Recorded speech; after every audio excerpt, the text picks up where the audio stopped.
Well, I joined 4 colleagues who are also fellow members of the Zimbabwe Working Group, which is a nonpartisan, independent group largely comprised of former U.S. government officials, academics, a range of people with experience with Zimbabwe, who come together to try and share information and keep Zimbabwe on the radar here in Washington, D.C.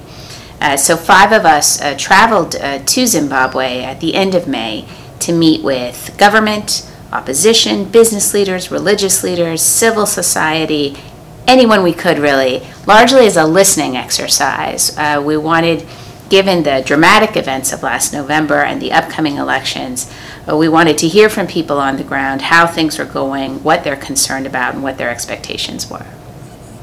On the government side, who did you meet?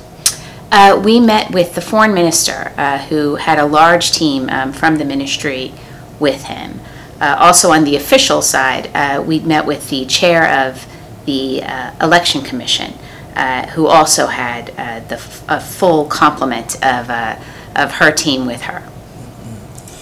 And from your, since you were only listening, from what you heard from the government side, what did you make of the government? What do you think of it?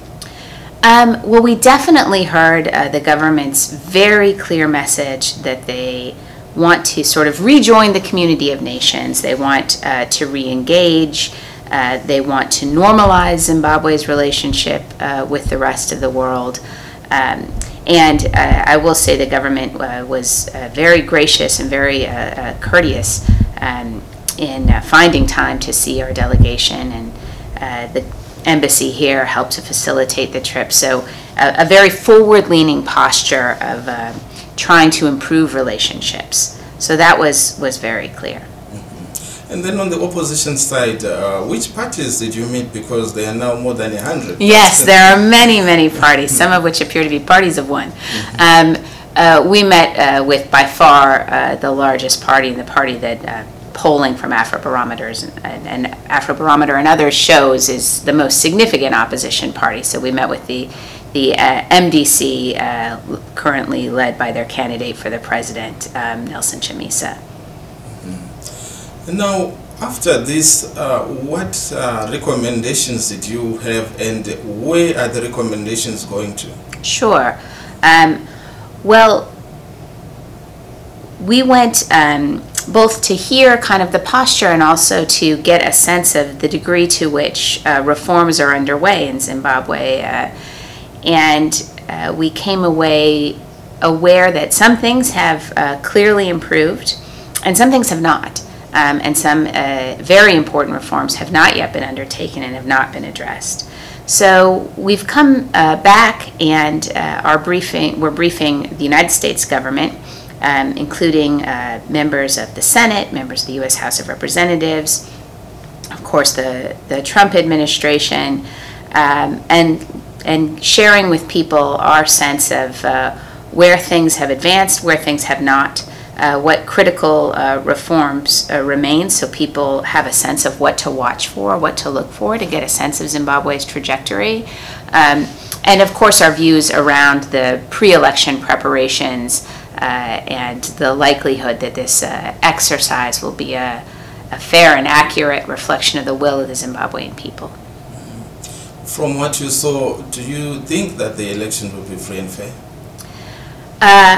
I think that there are elements of the pre-election climate that are much improved, including rights to freedom of assembly and freedom of speech that have not been enjoyed before and that are, of course, essential to any kind of free electoral exercise. There's a lot of concern about the failure to release a provisional voters roll, right? Because you can't audit what you can't see. And so there was no opportunity for anyone to assess the voters roll, make corrections, and now we await the release of the final voters roll, at which point it will be too late to do anything about it. And that is a really important part of this process. We note that there still is not equal access to state media, and that is problematic as well. So it's a mix, and I certainly don't want to prejudge the outcome, but there there are some positive trends and there are some real concerns. In the past, there have been reports of violence and intimidation. Did you come across anything like that this time around? We were in Harare, so absolutely not. The reports, the current reports of intimidation and violence occurring, and there were multiple reports of this occurring along in the primary electoral processes, consistently it was reported that this, when it happened in rural areas. So we certainly didn't observe any of this, but we wouldn't have either.